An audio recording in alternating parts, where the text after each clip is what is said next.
नमस्ते. आपलं अरविंद गणेश दामले चॅनलमध्ये स्वागत आहे. मी अरविंद दामले आपल्यासमोर प्रस्तुत करीत आहे माझ्याच काही मराठीतल्या कविता. हा आहे ह्या कवितांच्या सत्राचा 417वा भाग. ह्या आपल्याला पसंत पडल्या तर चॅनलला सबस्क्राईब करा, लाईक करा, शेअर करा आणि बेल आयकॉन दाबायला विसरू नका. तर माझी ही जी कविता आहे ही हनुमान चालिसाच्या 32व्या चौपाईचा दुसरा भाग आहे. लघिमा सिद्धीची देवी त्याच्यावर खुश झाली, सदा तुझ्या बरोबर राहीन त्याला सांगून गेली. काश्यप निधी समृद्धीची खरी खूण होती, लक्ष्मीने इंद्राला दिली ती त्याच्या पाशी होती. इंद्राला वाटले आता हनुमाना काश्यप निधी मिळेल आणि तो इंद्राहूनही जास्त श्रीमंत बनेल. हनुमानाला मार्गामध्ये त्याला रोखायचे होते, कासवांच्या काश्यप लोकात निधीला ठेविले होते.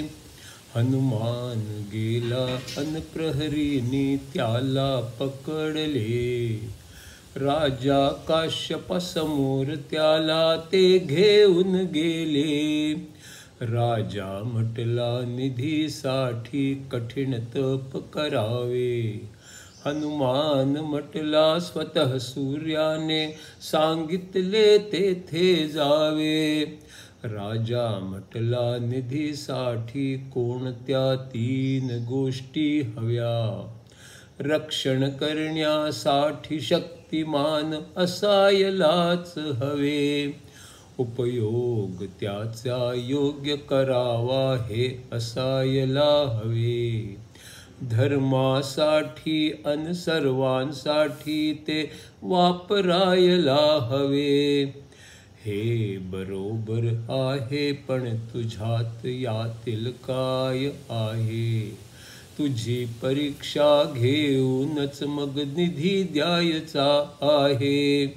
पहिल्या परीक्षेमध्ये विशाल कासव एक आला, त्याच्याशी लढण्यासाठी इंद्रही घाबरला. कासवाशी हनुमान न घाबरता लढतो आणि अखेर त्याच्या पाशी कासव हार मानतो आणि सांगतो हनुमानाला युद्ध चांगले केले, काश्यप निधी मिळवण्यासाठी योग्य त्याने म्हटले. काश्यप निधी वापरण्यासाठी दुसरी परीक्षा होती, वापरण्या थोडीशी त्याला दिली गेली होती.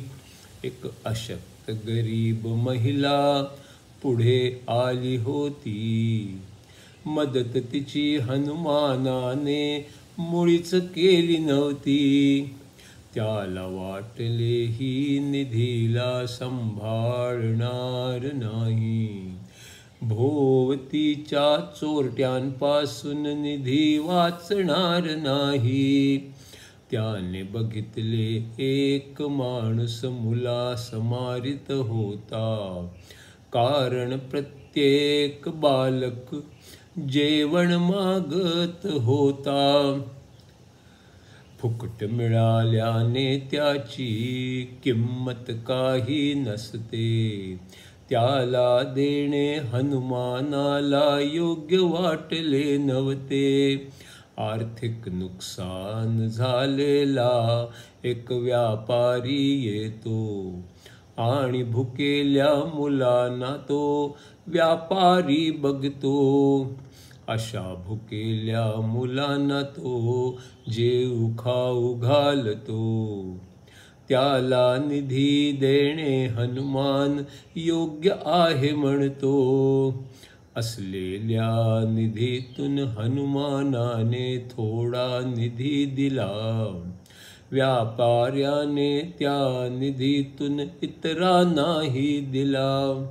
सावकाराच्या वेशात स्वतः इंद्र आला होता. व्याज दिले नाही म्हणून सर्वांना छळीत होता. व्याजाने पैसे घेणाऱ्यांना त्याने दिले होते. त्यांनी चैन करण्यासाठी ते वापरले होते. काश्यप आला म्हटला तो अनुत्तीर्ण झाला.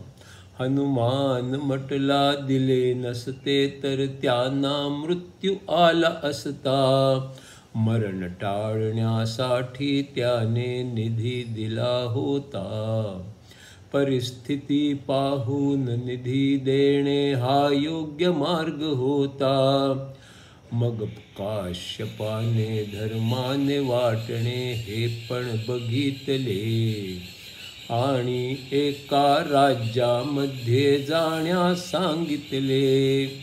राजाच्या मृत्यूनंतर जो प्रथम उत्तरद्वाराने येतो तोच त्या राज्याचा उत्तराधिकारी बनतो. अशी विचित्र परंपरा त्या राज्याची होती. उत्तरद्वारातूनच जा हनुमानाला आज्ञा होती. हनुमानाने राज्यामध्ये जेव्हा प्रवेश केला, हार घालून स्वागताला तो पात्र झाला. परंपरेने हनुमानाला अस्वस्थपणा आला. राजा बनणे हे अजिबात मंजूर नव्हते त्याला. राजा बनण्यायोग्य इसमाचा शोध सुरू झाला. लोकांसकट हनुमानही शोधात गुंतला. शेवटी योगायोगाने एक शेतकरी दिसला. स्वतः कष्ट करून तो शेती करताना दिसला. बैल दमल्यावर त्याने बैलांना सोडून दिले. त्यांच्या जागी स्वतःला त्याने कामाला जुंपले. मग कळले तो शेतकरी खूप दयाळू होता. आनंदात सर्वांनी असावे विचार त्याचा होता. जे जे त्याचे होते त्यांची मदत करीत होता आणि मदत करण्यामध्ये आनंद मानित होता.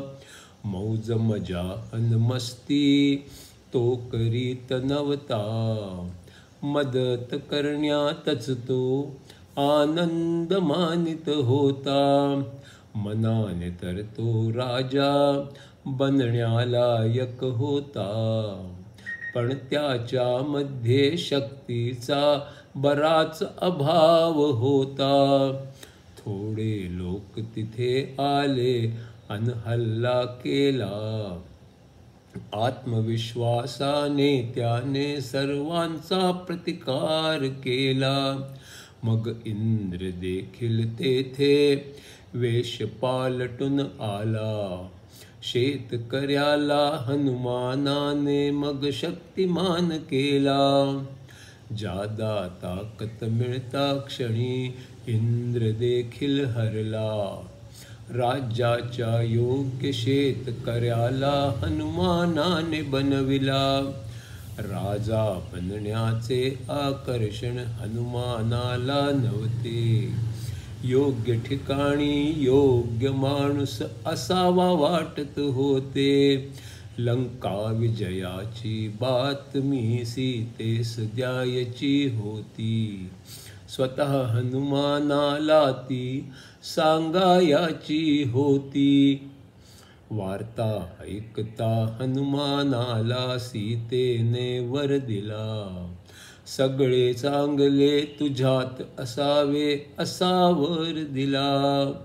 हा दिवस खूपच पवित्र आहे, याला शुभ म्हणतील. पृथ्वीवरती तुझीच पूजा सर्व मानव करतील.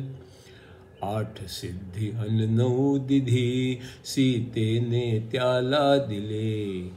असा वर देऊन त्याला सीतेने धन्य केले.